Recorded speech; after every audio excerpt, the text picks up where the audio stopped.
Hi everyone, in this video I will present my final hackathon project on home credit default risk classification. My goal was not only to build a model that predicts loan default, but also to evaluate it from a responsible AI perspective, with the focus on fairness and interpretability. First, I checked the dataset structure and quality. The training set had 122 columns and the test set had 121 columns with the target variable only in training set.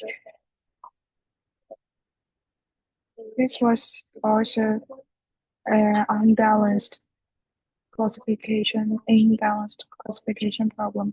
About 92.2% of cases were non-default and only 7.8% were default. That means accuracy alone would be misleading, so I focused on precision, recall F1, ROC and PRAUC. I also found many features with high missing rates, especially housing-related variables, so pre-processing was important. I handled missing values through the pipeline and then added feature in the nearing variables, which increased the training set from 122 to 133 columns. For model choice,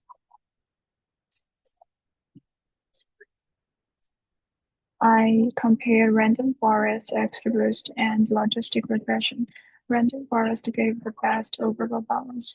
Its cross-validation ROCAUC was about 0.72, slightly better than XGBoost, while logistic regression had higher recall but much lower precision and weaker overall ranking performance. Because this is a credit risk task, I wanted a model with better ranking quality and more balanced performance, so I selected random forest as the final model. I also tested different thresholds. A threshold of 0.5 gave the best validation F1 among the values I tried, while lower thresholds increased recall but reduced precision too much, so I kept 0.5 as the final threshold.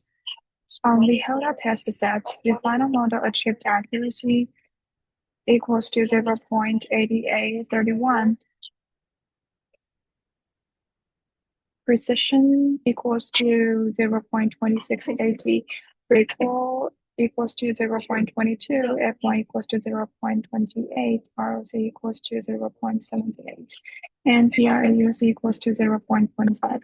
The ROCAUC shows the model has decent ranking ability, but the lower precision and recall on the positive class show that identifying true defaulters is still difficult. The confusion matrix also shows the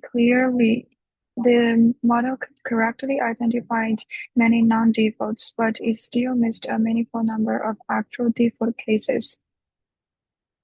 And then for RAI analysis and fairness, I evaluated subgroup performance by gender and age group. For gender, the disparity was present but moderate.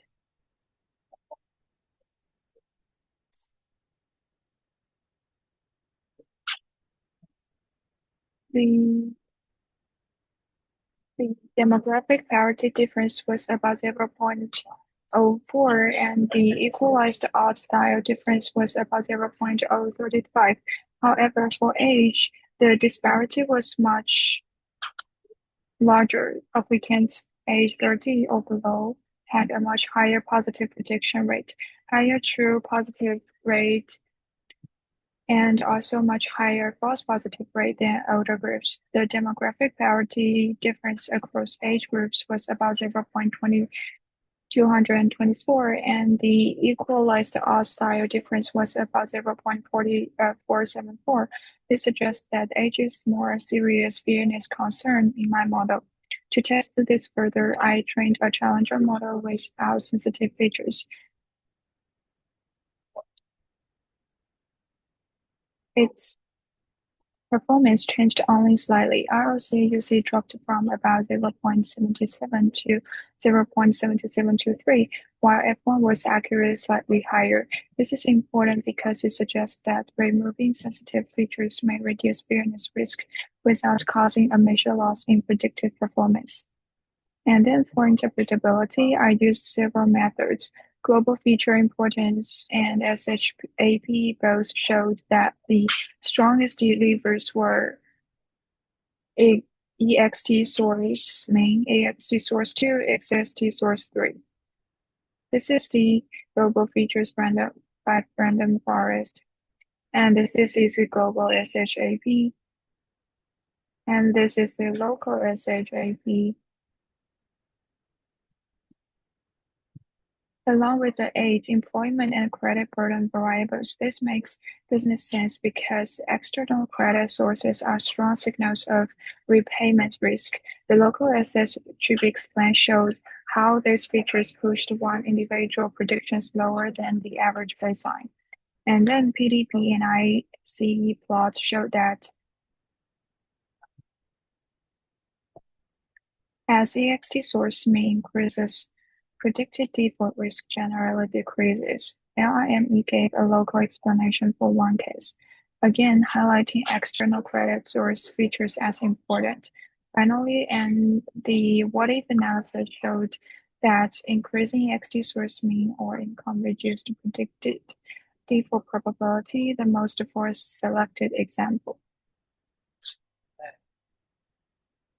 And this is the LIME, and this is the what-if analysis.